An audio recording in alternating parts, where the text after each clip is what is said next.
I move, Mr. Chair, that he be cited for contempt and the necessary penalty of detention be carried with it. Any objections? Honorable former President Jimmy objects. Yes, sir. Ganun ba ang patakaran ninyo ngayon? Opo, kapag sinabi po nila. Kasi Pag sinabi ng sanggunian mo nang hindi mo nakikita isulat ng mayor, wala po akong karapatan na tanungin po sila nasa Why you don't have the right? Ako, Pagkaso, kasama ka sa kaso. I move, Mr. Chair, that he be meted out with the maximum penalty that will be decided by this committee. sir, ako po'y nagmamakawa sa committee, ano po. We're asking for the copy of the letter of the mayor. This is not the copy of the mayor. We need some propriety here, Mr. Chair. Pinaglululoko na tayo ng mga taong ito. This is a certification. For the This is information of Congressman Dante Marcoleta, it was submitted to us by the SP Secretary. SP Secretary, please take the seat in front. a certification ito eh. Oh. Hindi naman yung letter eh. SP?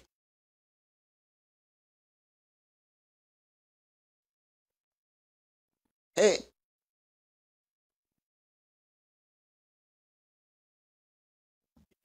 Nasaan po yung letter hindi na ito sinasabi nire-request natin? namin.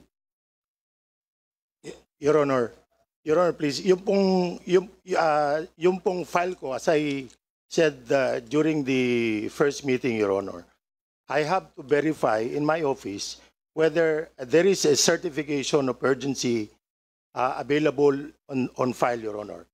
Pagkatapos ko pong tinignan yung files namin, wala pong certification of urgency na nakikita on file. But since it is approved certified urgent by the members, Your Honor, now I am certifying based on the I just want to cut you. What we are asking is the document, SP Secretary. Now, ang certification mo, proving that indeed there is a request from the mayor, di ba, for urgency. Pero ang hinanap namin dito yung dokumento, hindi po yung SP. Kaya nga in question ngayon to, dahil question namin yung desisyon ng SP, ng sangguniang pangbayan.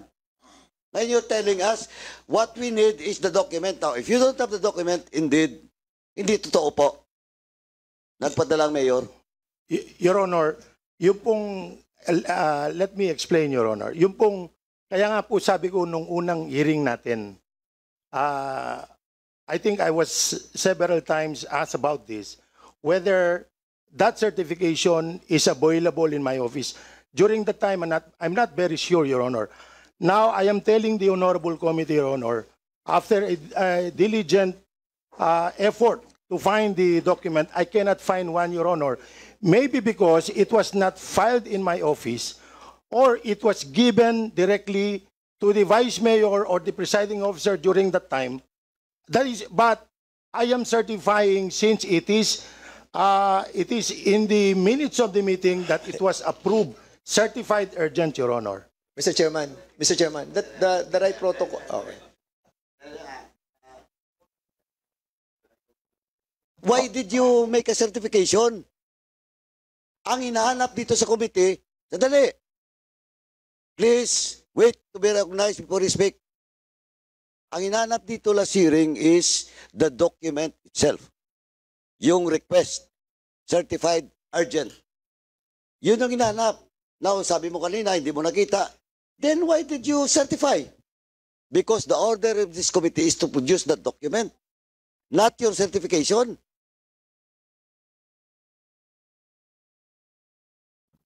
Ano? Yeah, answer, Your Honor. Of course, please Apo. proceed. Yung pong ang SB Secretary po, kung ano lang po yung file sa office ko, I will take care of that document as an official record of the council. Yung pong pag sinabi ng mga SB members, certified urgent yan, I cannot question that, Your Honor. Kasi po, they are I cannot be better than them, Your Honor. No, Mr. Okay, Chair. Chairman. Chairman Fernandez. Now, what I'm telling you, this Pare tayo committee LGU dito eh. directed you to produce the document, di ba? O walang dokumento, tama? Bakit ka magsicertify? Kasi ang order ng committee is for you to produce. Now you're justifying yung question ngayon dun sa issue ng certificate of urgency. May I answer, Your Honor? Oh, Opo. ako, I just like to warn you. Pag inulit-ulit mo sagot mo, hindi ka pwedeng lumusot dito. Kasi alam na namin na hindi mo nakita. Na ang tanong ko, please diretso mong sagutin. Bakit ka nag-certify hindi mo nakita? May I read my certification for the record, Your Honor? Ano po? May I read? There Your will be Honor? no need, Mr. Chair. Maliwanag na po ito. Ano pong pangalan nyo? George Carino po. Your George Honor. Carino, ikaw ang Sangguniang Bayan Secretary. Opo, opo. Ilagay mo doon sa minutes of the meeting, January 14, 2020, na certified urgent itong resolution na ito. It is in the minutes. Ito, nakalagay rito. Sinertify mo na urgent dahil sa sinabi ng mga members ng Sanggunian? Yes, sir. Ganun ba ang patakaran ninyo ngayon? Pag sinabi nilang urgent without even looking at the certification or letter of urgency by the mayor, gagawin mo na certified urgent? Based po dun po, opo, kapag sinabi po nila. Kasi Pag sinabi ng Sanggunian mo nang hindi mo nakikita isulat ng mayor, isa-certify mo? based po dun sa minutes na sinabi. Hindi, ang tanong ni ni Dante ang tinatanong Marcoleta, ko sa'yo, walang letter, sinabi na ng sanggunian,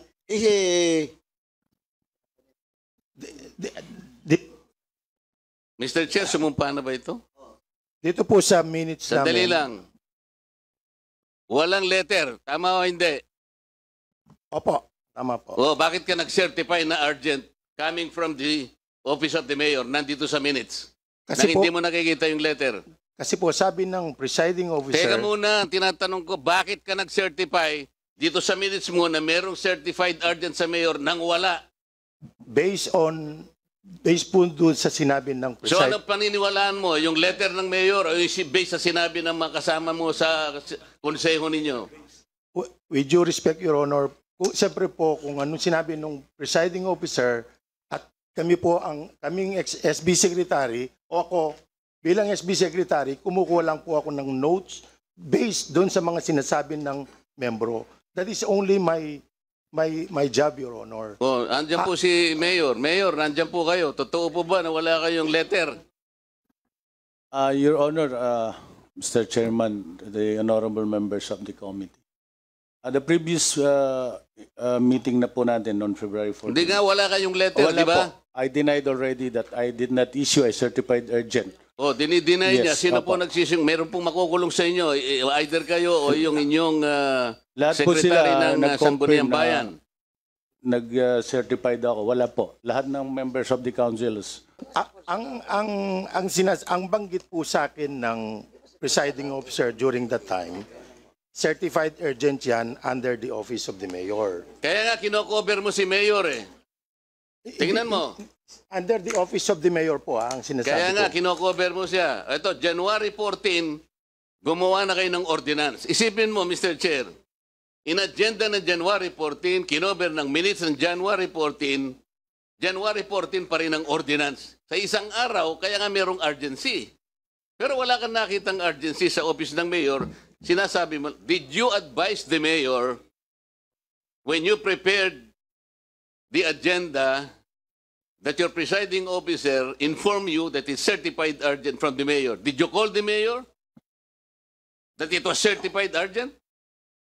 Your Honor, please, ako po yung SB secretary lang po. Tinatanong nga kita kung ano lang po ang sasabihin ng mga bosses natin, hindi ko po may tatanong sa kanila kung nasaan yung in respect to them, Your Honor.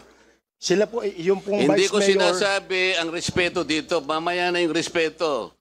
Ang sinasabi ko, tinawagan mo man lang si Mayor, tinext mo si Mayor. Mayor, totoo po bang certified urgent ito? Sinabi mo ba? Hindi po, Your Honor, naniniwala lang po ako doon sa banggit ng presiding officer during that time. Yun lang po ang natural po, hindi ko naman po tatanungin. Wala po, it's outside the authority of the SB Secretary to disagree with the Vice Mayor or any member of the Council whether totoo po ang presentation nila So sa you akin. follow your bosses blindly? Honestly, kung ano po No, ang no. Do you follow your bosses blindly? out of respect, yes, Your Honor. Out of respect? Opo. Kasi po, hindi ko So makukwestiyon. pwede kang magbulag-bulagan dahil sa pagrespeto mo sa kanila. I stand on the... Kaya nga. So pwede kang makulong, di ba? Sapagkat pinagsinungalingan mo kami 3 beses. I hope... Sa Biblia, nung tinanong si Apostol Pedro 3 beses na tumilaok ang manok, baka ganyan ang mangyari sa'yo.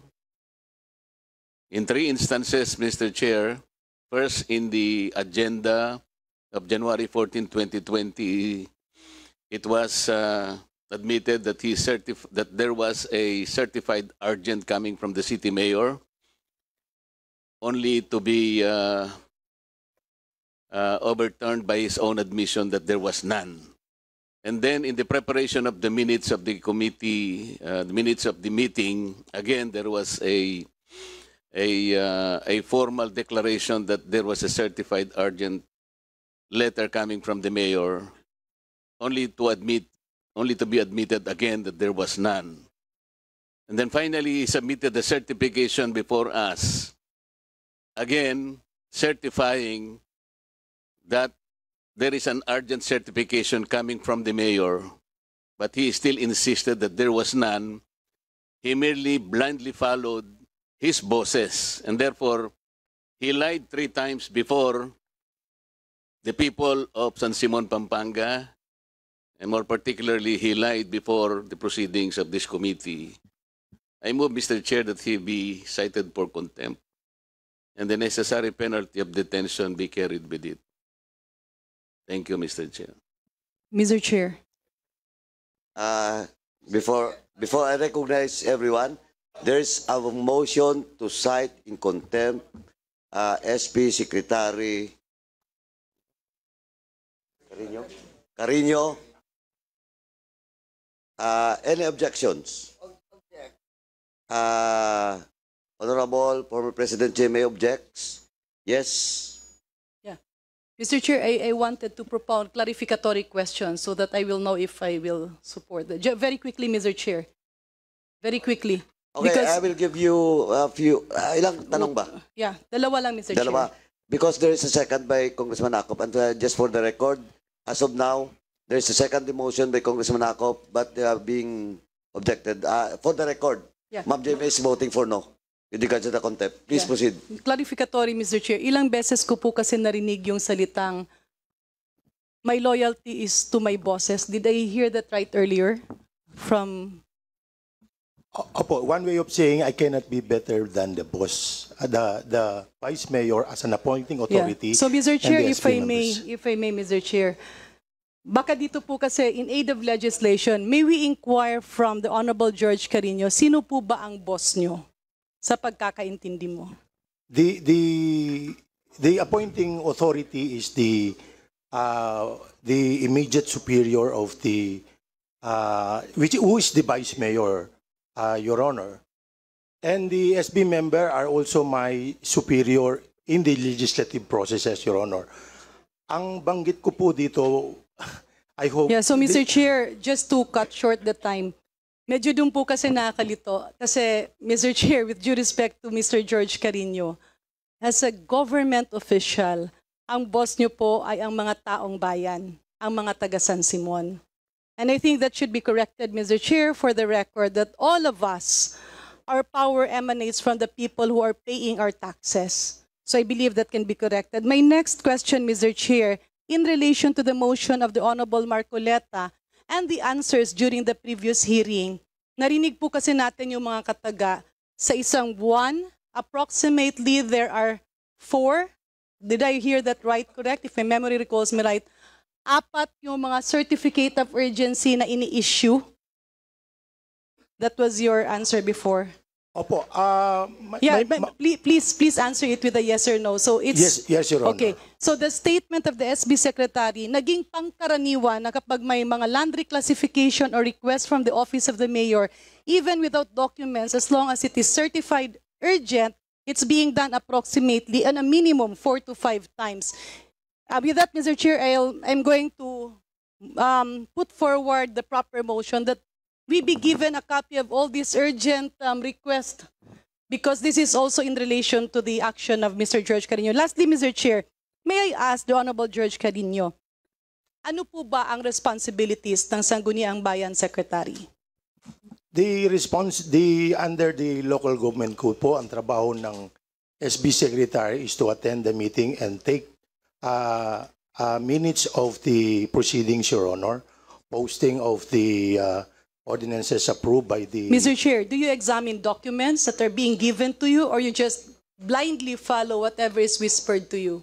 I just listen to my superiors, Your Honor, because I am not in a position to inquire whether what they are saying is true or So, not. Mr. or Chair, they're- pasensya na po, last question. So you can sign anything without checking the documents, just based on what your perceived bosses are saying? During the deliberation, Your Honor, anyway, what is presented... No, my question is answerable with a yes or no. So maski walang papel, kapag merong allegedly nagsabi sa'yo, diretso na lang yon, sasabihin mong urgent yon, pero walang papel. Pag binanggit po sa akin ng mga honorableng SB members, Your Honor, dun po, ako po... So no further question, Mr. Chair, and I would not object to the motion of the Honorable Marcoleta, because I can see clearly that George Carino is confused with his obligations. Just for the record, the motion of, the motion of Congressman Marcoleta to cite in contempt, duly seconded by Chairman Acop, and the objection ni former President Honorable JMA, of course, that is for the record purposes, but because Ma'am JMA cannot vote because she's not a member of this committee. So any member of this committee that wants to object. So no objections to the members of this committee. The motion is... Your Honor, Let's please. wait. The motion is carried. Your Honor, please, may I answer bago po ako Sandali, tapusin mo muna yung ano namin, proceedings namin, then I will recognize you. I need a motion for the period of detention of Mr. Carino. And section C, refusal to answer relevant questions. What is the or lying. maximum period, Mr. Chair? Maximum period, it's up to the committee. Only E and F violation, which has a maximum of 10 days. Mr. Chair. But letter A to letter D, it's up to the committee. Mr. Chair, Yes, please proceed. upon listening to the exchanges between Manong Dante and our resource person, it's not only C that is being violated. In fact, there's also one under our section 11, under our contempt order, Mr. Chair. I believe section D was also being violated. Refusal to produce any books, papers, documents, or records that are relevant to the inquiry and are in possession of the concerned person. Congressman Marcoleta has been asking the SB Secretary to produce to us the letter coming from the mayor, and this is very relevant in the discussion on whether there was indeed a urgency of the matter. But instead he provided us a certification. So I think item letter D is also being violated, not only letter C. Anyway, Congressman Adjong, though 1, 2, or 3 violation, for as long as it is up to the committee to decide the period of detention, except for letter D, E and F. So, yung manifestation of the Congressman Adjong is duly noted. Again, I need a motion for the period of detention of... I move, Mr. Chair, that he be meted out with the maximum penalty that will be decided by this committee on the basis of the lies perpetrated before the people of San Simon and before this committee, and for covering up, because I honestly believe that there is a letter of urgency submitted by the municipal mayor, but it is being covered up by the Sangguniang Secretary, George Carino. And probably his release will be dependent on either the production of that particular letter of urgency submitted by the mayor, and also by recanting his statement that his bosses and superiors are the members of the Sangguniang Bayan instead of the people of the Philippines, particularly the people of San Simon, Pampanga. Thank you very much, Mr. Chair. Again, just to make it clear, we cannot move to detain and move and approve a detention period of an indefinite period, because there's a jurisprudence in the Supreme Court that Congresses cannot detain indefinitely those contempted. Well, I said, Mr. Chair, maximum as decided by this committee. So, but I need a motion. I thought of the while that you will move for 30 days, 15 days, or even up till the approval of the committee report. I was under the impression that it will still be decided, but if you need some numbers, immediately I will move that he be detained for 10 days, Mr. Chair. And subject to further detention and on the conditions that I have cited, Mr. Chair. Thank you. There's a motion to detain for 10 days. 10 days. 10 days. May motion nga. There's a motion by Congressman Marcoleta to detain SP Secretary Carino for 10 days, subject to his compliance and cooperation. Now, compliance of all the documents of cooperation with regards to the issue at hand, particular dun sa certificate of urgency coming from the mayor's office. There's a motion. Duly seconded. In objections, the chair is none. The motion is carried. Sergeant at Arms is directed to the COMSEC to escort SP Carino after this hearing to his detention facility, and also COMSEC is directed to draft a letter addressed to the Secretary General and the Sergeant at Arms. Yes, sir. Please proceed. Sir, ako po'y unang-una nagmamakawa sa committee. Please do understand na ang trabaho po ay to get minutes of the meeting of whatever transpired in the session, Your Honor. Yung pong, let's say, certified urgent, sabi ng presiding officer, yan po ay pinag-uusapan naman po sa council as a deliberative body, Your Honor. The one or two members, they are the one authorized to us as to the existence of a certification, whether there is that certification, Your Honor. Yung SB Secretary po masyado naman pong kawalan ng respeto kung sinasabi po ng presiding officer na hindi ko po lilista kung babanggitin niya po sa akin. The council, Your Honor, as everybody knows here, that is a deliberative body. Anybody among the members can dispute whether there is really that certification from the office mayor. They can ask, Your Honor, sila po ang may karapatan magtanong po nun, Your Honor.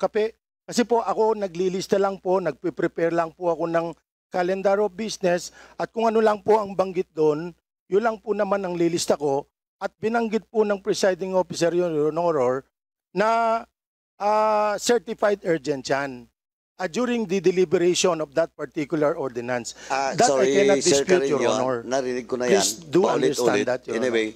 Anyway, narinig ko na rin yan kasi, pero kung akong tanungin mo, hindi ka papasa kasi question of in good faith, but you have to follow the internal rules of the Sangguniang. At the same time, You have to follow your mandate.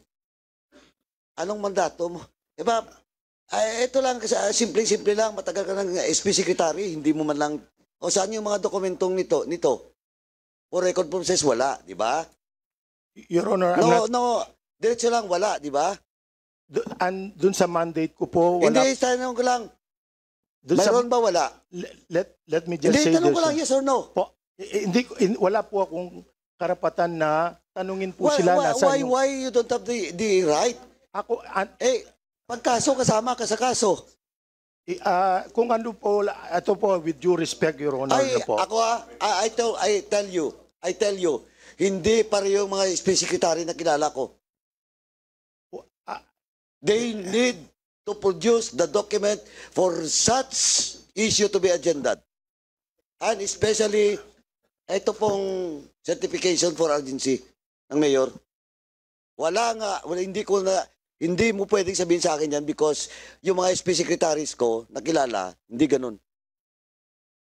Yes, Vice Chair Flores. Thank you, Mr. Chair. Sir, are you the custodian of all documents for the SB? As the secretary, correct? Opo, yun po ang aking mandate. No.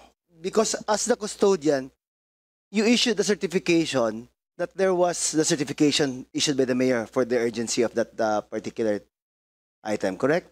Ang certification ko po, it is certified urgent based on the minutes. Yes. And as the custodian of documents, supposedly, you should have that certification with you. And that certification that you issued should be based on the document that you have.